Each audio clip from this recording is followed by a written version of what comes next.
Yada say ya more kwa baby Adom TV Badwam dwumade no eso den titru no wo a afei e na wo afidie no ato ha no e mo achen e mo akwaba yada say stations no do so pa o na so di abri bia na Adom TV na danti yada say papa pa ade ache bia sorry o kete so e koye adwuma dene benya so aketua enche kura nti mo abamu ba bibia mo abamu anwuso ana empem sorry ade ache kura ne US na hwada no kokko chese mene na se ampofo agina ha emo ache mo akwa bebe me na majoso na bia bokko o nyame adum bia e fine de nyame ase e dia yede na se me yakodi Trump afa no emisa wo be yakodi Trump afa na de ade ne so keka kɔ ne de Donald Trump afa o hwɛ electoral college votes na 538 and unya 270 presidency in the wafa. Sisi America say Trump was 247. 247 na Kamala Harris was 210.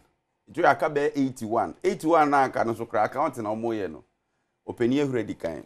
Ate say anodin pa. But the details na beba na yahwe America abato no anye bia wonsunsan so Ghana de ne so ana sankomo no e be frase de say politicians e de won be fa e de akoanim but unim say ka de wo hopa ne say Republicans tem bia wo mo no e wa ban mu no obehwe no na MPP e na eko e na Democrats ne so wa ban mu obehwe no na NDC e na eko but anyama say along the line Donald Trump be 4 years bia permanent me antwa ne 8 years no say de nka ekọ no e na ba Ghana so anyama say along the line o man penida da John Dramani mama so be twa 4 years bi enti ono ba back as a former president Donald Trump so ba back as a former president Kamala Harris buy as a vice president Dr. Baumia ba as a vice president enti komo wo hwe political lineage de de and Republicans winia keye parliament MPP but Donald Trump coming back as a former president no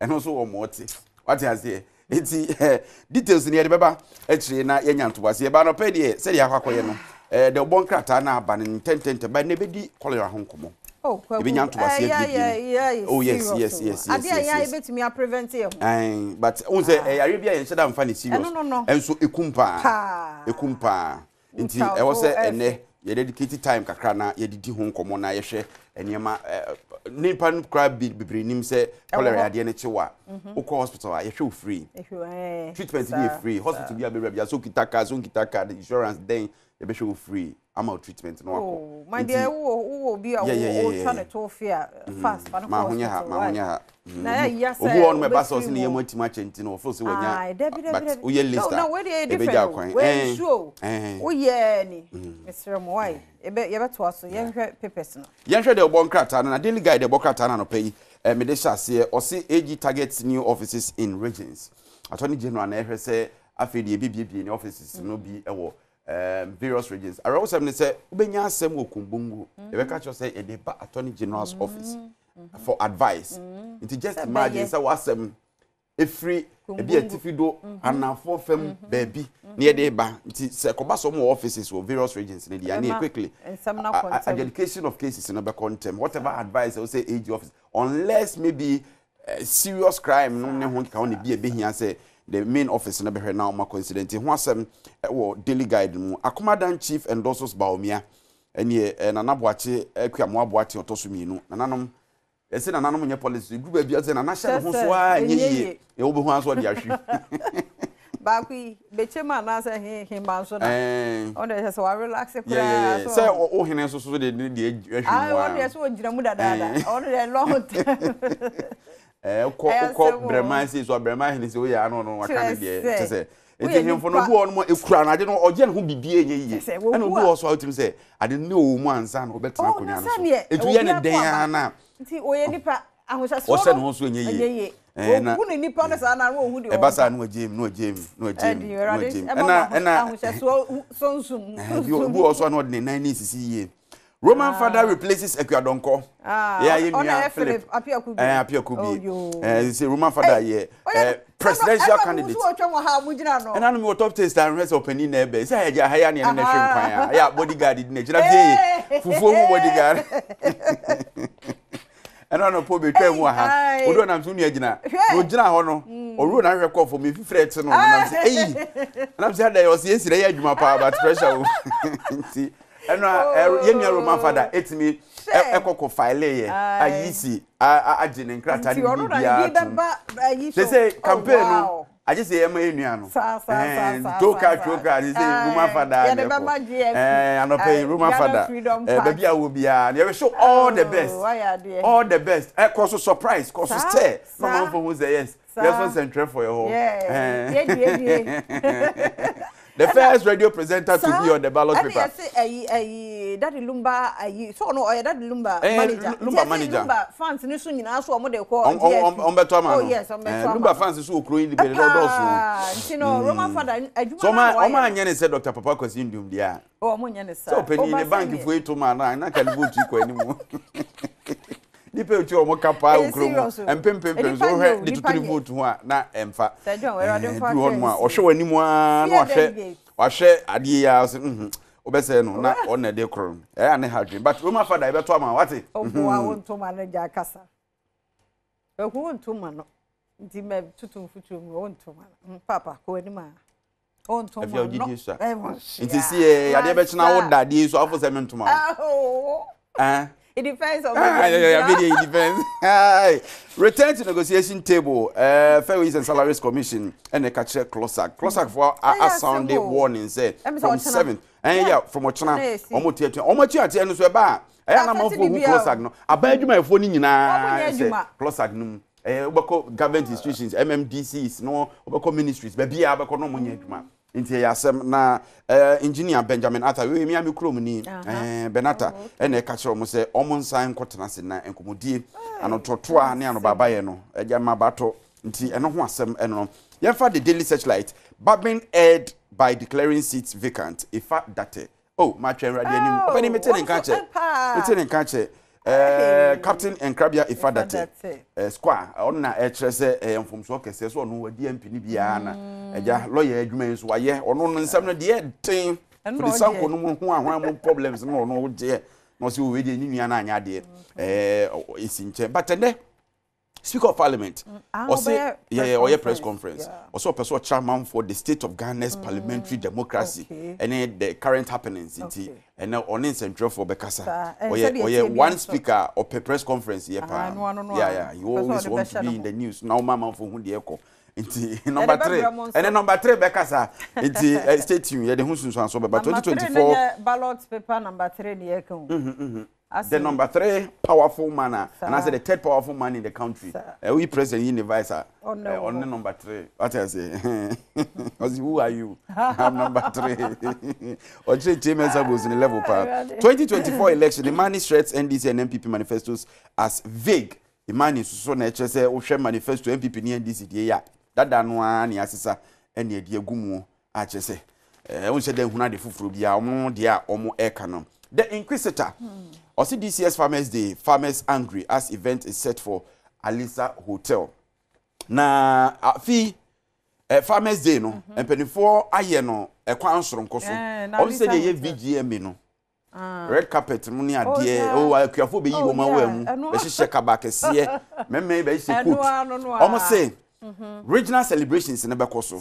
Mantam di nemo omamu ne de ye no a serious banquet bi what I say na o ma hye so mo ntade aba betena condition mu aduane nie ensanie bibia nie ne award o mo yefo mu nyina wia so o mo say a new dimension na no na Inquisitor say kwafo bi afu say abu afu say na Elisa Hotel ne kwakọ mo kwafo de mo kweda yes semu kakra minim kwani kura o ne opare jan yes I interview there but me gidi say mo deserve better what I say award so anka de nki nyina wia mu mfama but ekwafo asem no ohun na mpelifo person mo refine they call a different level me sure say what we need be ni afre walisa hotel eden ya so free sehwia na mikro mampone baba beda air condition mu abeda kakra nwumre wakwa awo so no ade e chia okọ okuro mu ama bresa dosa na adom na dom ya man for kwa be fly o sunyane wo asante ko be fly no maba muni bi ni nyina ye dia ti we no minimum on reservation do but the explanation kakra wo ho no e na edwedwam no hotels doors wa have shada bo ho kan pe ba bi da na we akwaje wa what Baumia was right in picking Napo as running mate. Drobo hene. Drobo nana drobo hene. And so energy way atu igano. Na afenyo marking pledges support HBC graduates in a photo with 1K. BEC graduates. Graduate. Bi omo mawie BEC no. E wa photo omo obi a 1K. No, bi obecha mom. The whole constituency nyina. Because we there, I think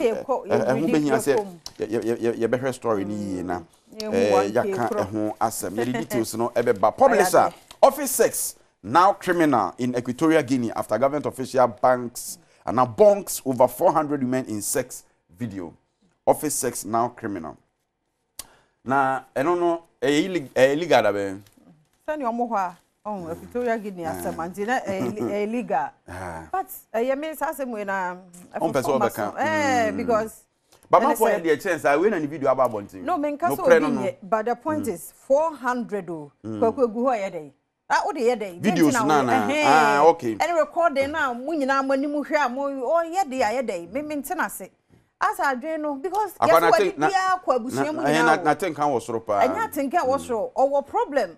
I wona dream. Busua busua pani. Oh baba obabi ho no mo a sa ayi mojafra ni ade no eya adwuma ho yes obi ho no mo a ne yire ni nua nyina wo ware a yitimi de oba ne bi to so no ne ho nkeka ho ebi ho no mo a unua bakra utimi ware no omo wo sa de say is it Uganda now one of these African countries say ukosra wo yonko a e wo so de ne yire ema wo sende no no order monhwe like say wonya ho ho a wo som say de obi besra wo no aduane ma wo no aduane ma na edu anwumre yes ba besra enzo a wo so do ma me ebi no mamre no me hwe kro no na maka kire nti ye wo nkro ni bi wo mamre na weird kakra nti na sa me mpa na debi ya mamre da ho maba wo so som me na meko o mpese e bia man ko apa o mpese maba wo so mpese so an go free o because nti eno no kamesa meta besra so eni me na be nti apa me yonko nche 31 days emu ye nkwa dia so be kwa ba 31 days to election Ecuador cause party split to withdraw or to contest na a presidential candidate na da ha Jane Jeans animu ene wate kutodwe no say Ghana for akata president ye ba benya because Roma father nya fe na niti na wabo no go ena ne Jeans so wo ho no nye se wo betu agu eno an o dey back campaign onyi ne Jeans no o dey hwe on rebranding yes no ebi so Ghana for bi so pedi say ghetto youth baby e waduro that's all sim November 8th not public holiday omadi amanfo hwan papa nipa dodo na ni say Friday aye family day dey anke be holiday ba pedifo a kire say abato oni nti na ye de eye family day no aba November 8th the fear day na ne proper mu pa de enka first Friday of the month of December ni yedi family day but unim say ye beto aba kwambia so no yentimi ka say ye di farmers day ne ade echi a yato aba the stress be bree beba enti no holiday ne dey maintain no first Friday of December no but farmers day ne ye di nyame adom afia day enti say no so obi anko aduma no so amanfo ayi event bi ni ade a omanfo say holiday amfa police insist Salifa Mwakonsan is in custody at Usu.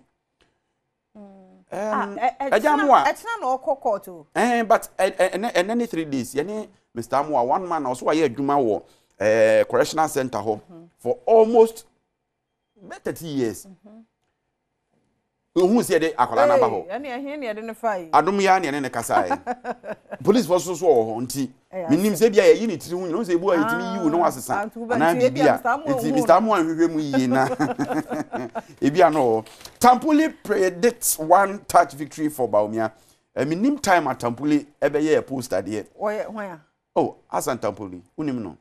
Can MP boss. I am deputy minister. Can say be a abane de ba mi afa no one touch. Ono ne de. Ghana de no okay. Okay. Na Dr. Nick Danso makes it 3 entrepreneur wins in a row. Okay. Entrepreneur awards no. Papa win. Papa win. Efia ye ko nshira ye nshira no. Amen. Dr. Nick Danso Abiam. On AC o Ghana link. And Nick TC scan. Nick Hotel, Royal Nick Hotel Watema. And or other businesses across Africa. A Juma Papa we no. E wo say you could share no nipa pempem a wafa wo mo adwuma on the unipass no e ba ye na was was anya bi na me hwese dia say wo de ne ma na hyehyehye no na e mefe yes asa na adwuma bi a wo ye bia ne ma no yes na busuafo empranzafo na odidi mane so obia so I sure no Dr. Nick Danso Abiam yankopon shira yes we wini entrepreneur of the year no we ni de to so miensa this year Debbie, like say Afibia and we need to also yes, award no. See you awards no winning to say the Juma warrior no. I was so Nenimte Una or Brennan once. Member, you come member walk room hana. Member walk room hana or come. So they make say Sissy can bema. To member walk room hana. And Yanum dear said ya. Oh, oh, yes. Yamil. Me da one was nipa one was say you. So tiasia we ya dwuma sori ahoma. But we okay kra no, my come for say 26 December. Ye tro ba ni bia ye kwa santimampo. Ene ye de kofinti ene dada kedi. Ene eko. Against for J band. Na. E fati afata nkroma no na ya na ekume. Na ekuye. E da form. Ye be kwa santimampo 26 December. Ye jiska ho. Ye be kakra. Enye better sa. Ye be kakra. Go ban ni free ha akọ enye easy any artist e do mo ba e kuma phone bi kra be attach ni ade event well plan nti cost wo mu yeah he sponsorship kra nti ya obeboa ya he sponsorship ya Mr. Nick Danso Abiam papa entrepreneur na obe so asase nti adaroma so na sene e jo nso nya kakra entrepreneur so no ade Alo so ntime family de de busua se de momadi kan no yenso yentime ntoa so ntitiam ni emra yegusu monitor America election no nti sunsun sanso bia se de tie bia no etumi se amanfo bebre Ghana fo ne wo na immigrants ne de wo mpe Trump asem kra on na ba na auto Mexico war no okay immigrants no eni enye ho kra se but America fo na nkasa so de make us say Donald Trump is 78 years 4 months about 23 days and Kamala Harris was 60 years it we no be wie no next one na 82 when enti wo de ba me wo be kwaso agina mu because afene ye be ye US election no mu ye be bubo no mu ni ade enti wadaro masa agina wo na so biem na before mo be ba na gudie so ebeba ana health tips so ho ye de be bro ene wo ho nti say the US to abande say the tibia no ye be ko ho because e ka wo mu a ye so ye hey decision bi o mo take bia affect the whole world US there you say ba we busia wo ho ne ya bo mu konsa de wo maba atakwa na say US for enwansi a code chi wiase nyina US for mu wansi a code kata no chi wiase nyina ntino de o mu ye bia no e ya de a eho ehia e ma ye pa nti enkomra